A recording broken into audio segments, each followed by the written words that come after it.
এই যে দাম্পত্য কলহ, এই কলহের ফলে একটা সন্তানের ভিতরে কি প্রতিক্রিয়া পড়ে সেগুলো দেখে দেখে তার মধ্যে একটা মানসিক একটা চাপ তৈরি হয়। দাম্পত্য কলহ দূর করার আসলে আপনার সাজেশনটা কি থাকবে? ব্যক্তিগতভাবে সন্তানদের সামনে যেন তো কখনোই সেটা প্রকাশ না করে। আপনি বলতেছেন যে সন্তানের উপরে সরাসরি পড়তেছে। তরুণদের মধ্যে এই যে মাদকাসক্তি, এটা কিন্তু দারুণভাবে এখন প্রভাব ফেলছে আমাদের সমাজে। মাদকদ্রব্য নিয়ন্ত্রণ অধিদপ্তরের যে স্ট্যাটিস্টিক্স অনুযায়ী বাংলাদেশে প্রায় 1 কোটির মতো কিন্তু মাদকাসক্ত ব্যক্তি আছে। যে দাম্পত্য কলহ, এটা আমাদের সমাজে এখন বেশ বিদ্যমান। দাম্পত্য কলহের কারণে অনেক পরিবার ভেঙে যায়, তার থেকে বড় ক্ষতি হয় সন্তানের। মারামারি, ওদের মধ্যে ঝগড়াঝাটি। এই যে দাম্পত্য কলহ, এই কলহের ফলে একটা সন্তানের ভিতরে কি প্রতিক্রিয়া পড়ে, সন্তানটার কি প্রতিক্রিয়া ঘটে, এবং এই দাম্পত্য কলহ দূর করার আসলে আপনার সাজেশনটা কি থাকবে? খুব গুরুত্বপূর্ণ প্রশ্ন করেছেন। যে একটা হচ্ছে যে বাবা মার মধ্যে যদি দাম্পত্য কলহ লেগে থাকছে, তারপরে ঝগড়াঝাটি, অ্যাবিউজ এবং একটা পর্যায়ে মারামারি, শিশু সেগুলো দেখছে, সম্পর্কটা একটা পর্যায়ে টক্সিক পর্যায়ে চলে যেতে পারে। এরকম যদি একটা পরিবেশে একটা বাচ্চা বা ছেলে মেয়ে বড় হতে থাকে, তার মধ্যে কিন্তু মানসিকভাবে নেতিবাচক প্রভাব পড়ে। এবং সে মানসিক প্রথম যেটা সবচেয়ে হয়, সেগুলো দেখে দেখে তার মধ্যে একটা মানসিক একটা চাপ তৈরি হয় এবং সে একটা ডিপ্রেশনে চলে যায়, মানসিকভাবে হতাশাগ্রস্ত হয়ে পড়ে। সবচেয়ে যেটা দীর্ঘমেয়াদী ক্ষতি, তার একজন ব্যক্তি হিসেবে যে কনফিডেন্ট বা আত্মবিশ্বাস হিসেবে ব্যক্তি হিসেবে গড়ে ওঠা, তার আত্মবিশ্বাস কমে যায়।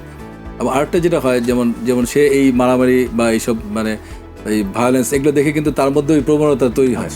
এবং রেসপেক্ট করা, যে একটা সম্পর্ককে, বাবা মার সম্পর্ক বা একজন হাজব্যান্ড ওয়াইফের সম্পর্কে যে রেসপেক্ট ব্যাপারটা, এটি কিন্তু তখন ছোটবেলা থেকে তার মধ্যে চলে যায়। এবং সেও কিন্তু বড় হয়ে কিন্তু সহিংস আচরণ, মারধর, এইসব আচরণের মধ্যে সে কিন্তু অভ্যস্ত হয়ে যায়। আর সবচেয়ে যেটা ক্ষতিগ্রস্ত হয়, যে এই প্যারেন্টাল যে সেপারেশন বা এই যে ভায়োলেন্স, এটা কিন্তু তাদের মধ্যে দীর্ঘমেয়াদী মানসিক ক্ষত তৈরি হয়, ট্রমা তৈরি হয়। এবং সেই ক্ষেত্রে ডিপ্রেশন, বিষণ্ণতা সহ কিন্তু পোস্ট ট্রমাটিক স্ট্রেস ডিসঅর্ডার বা পিটিএসডি বলি, এই ধরনের কিন্তু মানসিক রোগে আক্রান্ত হলে তার লেখাপড়ায় ক্ষতিগ্রস্ত হতে পারে, তার মানসিকভাবে সে মানসিকভাবে সে দুর্বল হয়ে যেতে পারে, কনফিডেন্স কমে যেতে পারে। তো এই ক্ষেত্রে আমার যেটা বক্তব্য খুবই পরিষ্কার, যে অবশ্যই হাজব্যান্ড ওয়াইফের মধ্যে যদি কোনো সমস্যা থাকে, ব্যক্তিগতভাবে সন্তানদের সামনে যেন তো কখনোই সেটা প্রকাশ না করে, তারা এটা নিজেরা আন্ডারস্ট্যান্ডিং করে বা মিউচুয়ালি বা অন্যভাবে কথা বলে, যেমন ছেলে মেয়ে যখন বাসায় না থাকে, প্রয়োজনে তারা বাইরে গিয়ে কথা বলা, এটা খুবই জরুরি। কারণ তাদের সম্পর্ক যদি একটা পর্যায়ে এরকম পর্যায়ে চলে যায় যে সেটা এতই টক্সিক, সম্পর্ক আর রাখা সম্ভব না, সেটারও সমাধান বা শেষ শান্তিপূর্ণভাবে হওয়া উচিত। শান্তিপূর্ণ হলে তাহলে অ্যাটলিস্ট ছেলেমেয়েরা অ্যাটলিস্ট এই যে ট্রমার মধ্যে, মেন্টাল ট্রমার মধ্যে চলে যাবে, সেটা যেন না হয়। এবং বিবাহ বিচ্ছেদের পরে কিন্তু আমরা ওয়েস্টার্ন কান্ট্রি দেখি, তারা কিন্তু ছেলে মেয়েদের দায়িত্ব নেয়, দুজনে শেয়ার করে। কিন্তু আমাদের দেশে কিন্তু এই কালচারটা খুবই কম, এবং দেখা যাচ্ছে যে বিষয়টা পারস্পরিক খুনোখুনির পর্যায়ে চলে যায়। এইটা খুবই জরুরি বিষয়, যে এই ব্যাপার আসলে। এবং এই দাম্পত্য কলহের ইফেক্টটা আপনি বলতেছেন যে সন্তানের উপরে সরাসরি পড়তেছে এবং দীর্ঘমেয়াদী, তাৎক্ষণিক পড়তেছে এবং দীর্ঘমেয়াদী, বড় হলেও এই তার সন্তান হয়তো ভবিষ্যতে এরকম হতো না, কিন্তু দাম্পত্য কলহের কারণে আচরণগত পরিবর্তন হবে, সে বিপদগামী হতে পারে। যেমন ধরুন, তার মধ্যে বিভিন্ন ধরনের হতাশা থেকে মাদকাসক্তিও তৈরি হতে পারে, এবং সে হয়তো একজন অ্যাবিউজার হতে পারে। সে হয়তো তার মধ্যে মনের মধ্যে একটা এরকম একটা, আমরা বলি অবজারভেশনাল লার্নিং, দেখে শেখা।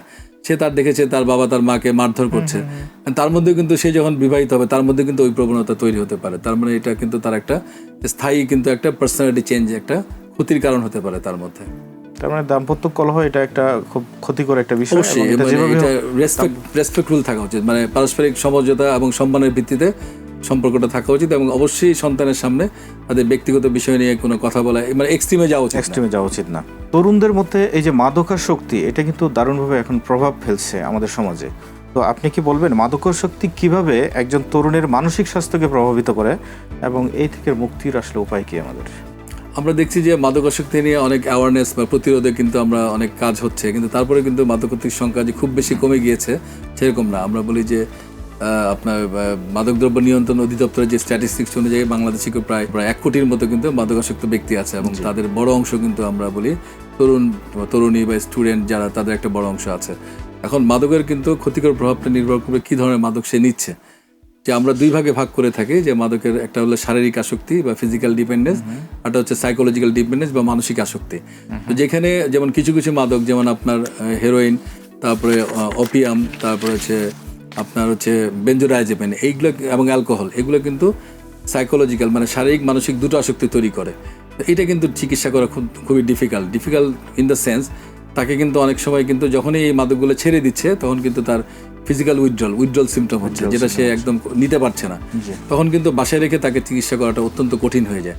সেই ক্ষেত্রে কিন্তু তাকে ডিটক্সিফিকেশনের জন্য কিছুদিন হসপিটালে ভর্তি থাকতে হয়। থাকার পরে যখন মাদকটা শরীর থেকে চলে যায় তখন তাকে আবার আমরা বলি যে মোটিভেশনাল কাউন্সেলিং এবং অবশ্যই একজন সাইকিয়াট্রিস্টের তত্ত্বাবধানে তার যে চিকিৎসাটা চালানো দরকার, এবং সেক্ষেত্রে কাউন্সেলিং অবশ্যই একটা গুরুত্বপূর্ণ বিষয়। আর আরেকটা যেটা বললাম যে শুধুমাত্র শারীরিক আসক্তি মানে খুব একটা করে না, কিন্তু মানসিক আসক্তি, যেমন ক্যানাবিস বা গাঁজা, অ্যামফিটামিন বা ইয়াবা, এই যে এই মাদকগুলো, এটা কিন্তু আপনার কোনো ফিজিক্যাল ডিপেন্ডেন্স খুব একটা করে না। এদের ক্ষেত্রে কিন্তু অনেক সময় আপনার তাকে বাসায় রেখে অনেক সময় চিকিৎসা দেওয়া সম্ভব। এবং এই মাদকগুলোর যে কমন যে মানসিক স্বাস্থ্যের যে ক্ষতিকর প্রভাব, একটা হচ্ছে প্রধান বিষণ্ণতা বা ডিপ্রেশন। মানে তার ঘুমের সমস্যা হয়, অনেক খাওয়ার রুচি চলে যায়, শারীরিক স্বাস্থ্য অত্যন্ত ভেঙে পড়ে। খাওয়ার রুচি না থাকলে তার বিভিন্ন ধরনের ইনফেকশনের চান্স বেড়ে যায়, বিশেষত যারা আপনার ইনজেক্টেবল ড্রাগ ইউজ করে, যেমন হেরোইন, প্যাথেটিন যারা ইউজ করে, তাদের মধ্যে কিন্তু HIV, হেপাটাইটিস ভাইরাস সহ নানাবিধ কিন্তু এই ভাইরাস সংক্রমণের চান্স কিন্তু রিস্ক বেড়ে যায়। এবং তাদের আরেকটা বড় প্রবলেম হয় যে আপনার তার মানে ভেনাস এম্বোলিজম বলে, খুবই ডেঞ্জারাস, যে ভেনগুলো কিন্তু শক্ত হয়ে যায় দড়ির মতো। সে কোনো কারণে হসপিটালে ভর্তি হলো, তাকে স্যালাইন দিতে হবে, তার ভেন খুঁজে পাওয়া যাচ্ছে না, স্ক্লেরোজ হয়ে যায়। আরেকটা হলো তার এম্বোলিজম, মানে একটা ইয়ের মতো, মানে বলের মতো হার্টে গিয়ে কিন্তু মানে তার কার্ডিয়াক অ্যারেস্ট হতে পারে। তো এই যে শারীরিক ক্ষতি আর মানসিক ক্ষতির মধ্যে কিছু কিছু ওষুধ আবার আপনার বলেন ক্যানাবিস, তারপরে অ্যামফিটামিন, LSD, এগুলো কিন্তু আবার সাইকোসিস করে। সাইকোসিস মানে ওই যে একা কথা বলা, সন্দেহ করা, সহিংস আচরণ, মারামারি ভাঙচুর, হ্যালুসিনেশন হয়, এটাও করে। অনেকে সিরিঞ্জ দিয়ে ইনজেকশন নিজে নেয়। হ্যাঁ, এটা খুবই বিপজ্জনক, কারণ অনেক সময় অ্যাক্সিডেন্টালি যদি ওইখানে কোনো কারণে ইনজুরি হতে পারে, ইনজুরি হয়ে মারা গেছে এরকম রেকর্ডও আছে। হ্যাঁ, ব্লাড মানে অতিরিক্ত রক্তক্ষরণে মারা যেতে পারে, এটা একটা ব্যাপার। তারপরে ওখান থেকে ইনফেকশন হতে পারে, ইনফেকশন থেকে সারা সেলুলাইটিস দেহে ছড়িয়ে যেতে পারে।